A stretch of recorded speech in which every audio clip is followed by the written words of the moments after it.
अस्सलाम वालेकुम नाज़रीन, आप मेरा यूट्यूब चैनल देख रहे हैं। मेरा नाम सोहराब बरकत है। आज मैं वो आपको सीसीटीवी फुटेज दिखाता हूँ। बुनियादी तौर पे मुझे 3 सीसीटीवी फुटेज खुफिया मेरे जो सोर्सेज हैं इस केस के हवाले से उन्होंने भेजी हैं और उनमें से एक मैं आपको दिखाता हूँ, क्योंकि उस एक के बारे में केस का जो मिसेशरत की बेल हुई है उसमें उसका जिक्र है, इसलिए मैं ये दिखा रहा हूँ। बाकी जो 2 हैं, जूं केस में अदालत खुद उसका जिक्र करती जाएगी या उसके हवाले से पेशरफ्त करती जाएगी, वो मैं आपको दिखाता जाऊँगा। ये सीसीटीवी फुटेज 9 सेकंड की है, 9 से 10 सेकंड की है, लेकिन इंतहाई अहम है और इसे एज अ एविडेंस कोर्ट में पेश किया जाएगा। आप इस बात को समझिए कि मिसेशरत के ऊपर जो मिसेशरत और मुफ्ती शाहनवाज के ऊपर बुनियादी तौर पर जो केस की बेस बनाई गई है वो ये है कि मुफ्ती शाहनवाज साहब ने खुद कॉल की मुस्कान की वालदा को और कहा कि आप अपनी बेटी को लेकर जाएं, उसकी तबीयत खराब है।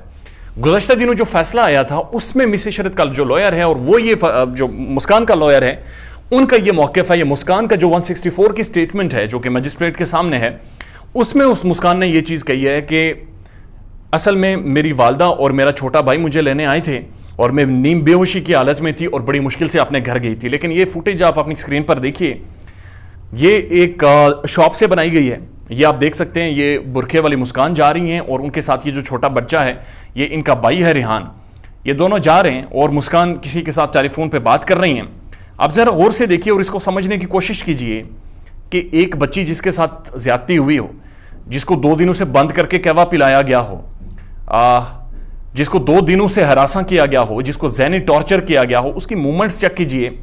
और ये भी आप देखिए और सोचिए कि एक घर जिसको फ़ोन जाए और फ़ोन में उन्हें बताया जाए कि आपकी तबीयत ख़राब है और आपकी जवान बेटी की तबीयत ख़राब है, तो उसको लेने के लिए इस कदर छोटे और एक मासूम बच्चे को भेजा गया, जो कि इस वीडियो फुटेज में आप देख सकते हैं।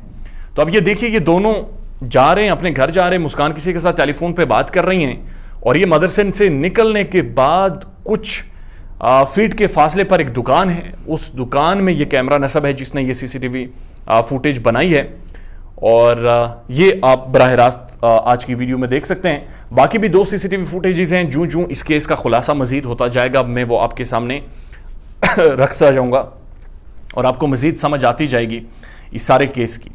मेरा बुनियादी नुक्ता अभी भी वहीं पर है। अगर मुफ्ती शाहनवाज को केस अभी फेवर कर रहा है, मुफ्ती शाहनवाज के फेवर में जा रहा है, then who are the culprits जिसने रेप किया उस बच्ची के साथ, हु आर द पीपल जिसने 16 साल की बच्ची के साथ ये ज्यादती की है, क्योंकि ये कानूनी तौर पर जुर्म है। आप एक सर्टेन उम्र के नीचे अगर ये काम करते हैं तो ये बड़ा खौफनाक है और इसके ऊपर जो इंटरनेशनल चाइल्ड प्रोटेक्शन एक्ट है वो भी लागू होता है और भी बहुत सारे केसेस हैं।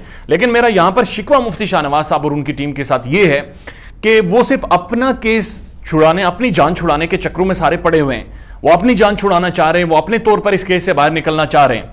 लेकिन उनकी मदरसे की बच्ची के साथ ज्यादती हुई है, उनकी मदरसे की स्टूडेंट उनकी बेटी थी, उनकी बेटी के साथ ज्यादती हुई है। 2 के ये अपना शायद करैक्टर साफ कर देंगे, जो अभी गुमान हो रहा है या जो चीजें महसूस हो रही हैं। लेकिन सवाल यह है कि आया ये इस बच्ची के लिए भी स्टैंड करेंगे या नहीं करेंगे? आया ये जो ऑडियंस है मेरी, ये इस बच्ची के लिए भी स्टैंड करती है या नहीं करती? या बतौर जर्नलिस्ट मेरी भी कोई जिम्मेदारी है कि मैं इस केस को तब तक परस्यू करूं जब तक वो बंदा सामने नहीं आता, वो द रियल कल्प्रिट सामने नहीं आता जिसने इस बच्ची के साथ मुबैना तौर पर यह ज्यादती की है या इस बच्ची के साथ ये ज्यादती हुई है। ये तो एस्टेब्लिश्ड है। ये कौन है लोग जिन्होंने ये काम किया है? और एक और अहम बात, कल मुफ्ती शाहनवाज साहब के लॉयर से मेरी बात हुई। मैंने उनसे बड़ी गुजारिश की कि आप मेरे साथ टेलीफोन कॉल पर आएँ, तो उन्होंने कहा जी ऐसा बिल्कुल नहीं हो सकता, मैं टेलीफोन कॉल पर आपके साथ नहीं आऊँगा। और इसकी बुनियादी वजह यह है कि मेरे मौक्किल ने मुझे ये कहा है कि मैं बेगुनाह हूँ और मेरा सिर्फ काम है बेगुनाह उन्हें साबित करना।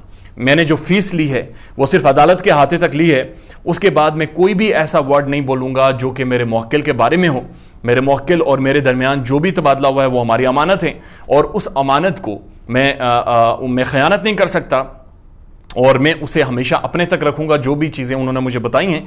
और बाकी उन्होंने कहा कि केस के मुतालिक, मैंने उनसे पूछा तो उन्होंने कहा केस के मुतालिक में मैं आपको कुछ नहीं बताऊंगा, लेकिन आप ये समझ जाएं कि इंशाअल्लाह मुफ्ती शाहनवाज साहब बरी होंगे और बहुत जल्द बरी होंगे।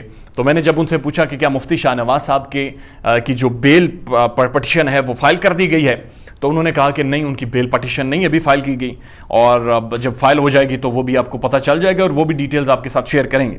लेकिन अहम बातें 2-3 हैं। एक तो ये चीज़ है कि ये एक आपने सीसीटीवी फुटेज देखी है जिसमें मुस्कान जा रही हैं, 2 और हैं मेरे पास और कुछ रिकॉर्डिंग्स हैं।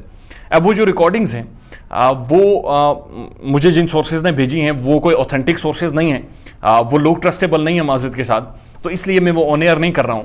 لیکن اس جو آڈیو ریکارڈنگز ہیں ان میں کچھ مدرسے کے اسٹوڈنٹس ہیں جو کہ مدرسے کے اندر مسکان کے حوالے سے بات کر رہی ہیں, اور وہ بڑی ایک کانٹروورشل باتیں کر رہی ہیں, اور 3-4-5 انہوں نے باتیں کی ہیں, اور وہ 3-4 وائس نوٹس ہیں میرے پاس, اور وہ اگر ضرورت پڑی اور اگر ایویڈنس کے طور پر کورٹ میں پیش کیا گیا تو پھر میں آپ کو یقین دلاتا ہوں کہ میں وہ آپ کو CCTV فوٹیجز بھی اور وہ جو ساری آڈیو ٹیپس ہیں, وہ جو ریکارڈنگز ہیں, وہ جو لیک ہوئی ہیں یا جو مجھے بھیجی گئی ہیں خفیہ سورسز نے, وہ ساری بھی میں آپ کے سامنے لاؤں گا, اور آپ کو واضح طور پر محسوس ہونا شروع ہو جائے گا کہ اصل میں یہ کیس آپ براہ راست دیکھ رہے ہیں, آپ سمجھ رہے ہیں, اور ایک ایک چیز, ایک ایک نقطہ اس کیس کا خلاصہ ہو کر اور ڈیٹیلڈ میں وہ ساری چیزیں آپ تک پہنچ رہی ہیں. ابھی تک کی جو کارروائی ہے وہ یہیں تک ہے, اور اس میں مزید جو بھی ڈیولپمنٹ ہوتی ہے میں وہ ساری آپ کے سامنے رکھوں گا.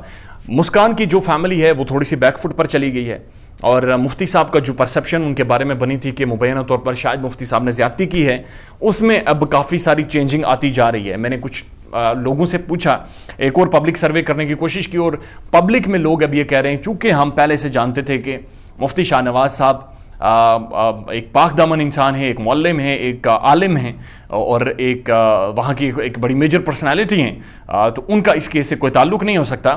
لیکن پھر بڑا اہم سوالات 2-3 پیدا ہوتے ہیں جو کہ مجھے بڑے سوچنے پر مجبور کر رہے ہیں, اور جو میری آڈینس ہے اسے بھی کر رہے ہوں گے, کہ نمبر 1 کہ مسکان کے ساتھ زیادتی کرنے والا کون ہے, اور نمبر 2 وائی مفتی صاحب, کیوں مفتی صاحب کے اوپر یہ بات لگائی گئی اگر مفتی صاحب نہیں تھے تو. ابھی بات چونکہ کچھ ثابت نہیں ہوئی, جب پولیگرافک ٹیسٹ آئے گا تو مجھے ایسا لگ رہا ہے کہ کیس کا سارا خلاصہ 360 ڈگری چینج ہو جائے گا, اور شاید ہم پھر کوئی اور باتیں کر رہے ہوں گے, اور شاید آپ لوگوں کا غصہ کسی اور طرف ہوگا. اور ایک جرنلسٹ ہیں, انہوں نے بنیادی طور پر بڑے ایکٹیو ہیں وہ اس سارے کیس میں بھی اور اس سارے واقعے میں بھی. انہوں نے کچھ دن پہلے ایک پوسٹ کی سوشل میڈیا پر, میں دیکھ رہا تھا, اور انہوں نے کہا کہ میں بہت سارے سفید پوش لوگوں کو اس کیس میں بے نقاب کرنے والا ہوں. اب یہاں پر 2 ذمہ داریاں عائد ہوتی ہیں بطور جرنلسٹ. ایک تو ان کی ذمہ داری ہے ذاتی طور پر کہ وہ کسی پر الزام نہ لگائیں جب تک ان کے پاس ٹھوس شواہد نہ ہوں, کیونکہ کریکٹر ایساسینیشن بڑی جلدی ہم لوگ سارے کر لیتے ہیں, تو تب تک کوئی چیز شروع نہ کریں جب تک آپ کے پاس ٹھوس ثبوت موجود نہ ہو.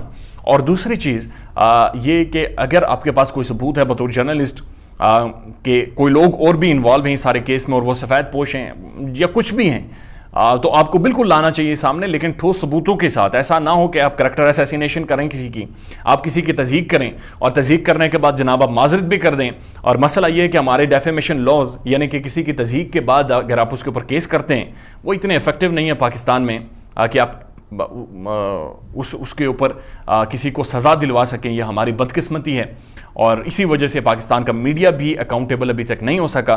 اپنا خیال رکھیے گا, اور ہمارے چینل کا